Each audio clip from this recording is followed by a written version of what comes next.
রক্ত এবার তৈরি হবে ল্যাবরেটরিতে। ক্যানিং মহকুমা হাসপাতাল ব্লাড ব্যাংকের ইনচার্জের আশার বাণী। রক্তের সংকট মেটাতে বড়সড় পদক্ষেপের ইঙ্গিত দিলেন ক্যানিং মহকুমা হাসপাতালের ব্লাড ব্যাংকের ইনচার্জ ডক্টর মনোরঞ্জন মণ্ডল। তার বক্তব্যে উঠে এলো ভবিষ্যতের সম্ভাবনার কথা। খুব তাড়াতাড়ি এমন এক প্রযুক্তি আসতে চলেছে যার মাধ্যমে ল্যাবরেটরিতে কৃত্রিম উপায়ে রক্ত প্রস্তুত করা সম্ভব হবে। বর্তমানে ব্লাড ব্যাংকগুলোর প্রধান চ্যালেঞ্জ হলো প্রয়োজনের তুলনায় স্বেচ্ছায় রক্তদানের অভাব, বিশেষ করে দুর্যোগ বা মেডিকেল জরুরিকালীন পরিস্থিতিতে রক্ত সংকট তৈরি হয় বারবার।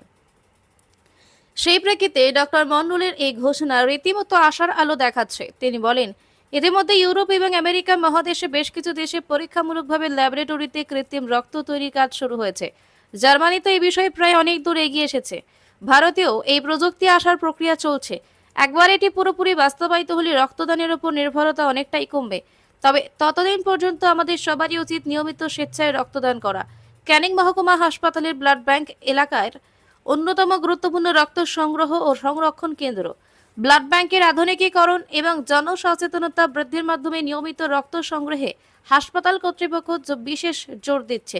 রক্তদানের বিষয়ে সচেতনতা বাড়াতে ডক্টর মণ্ডলের এই বক্তব্য নিঃসন্দেহে একটি গুরুত্বপূর্ণ পদক্ষেপ।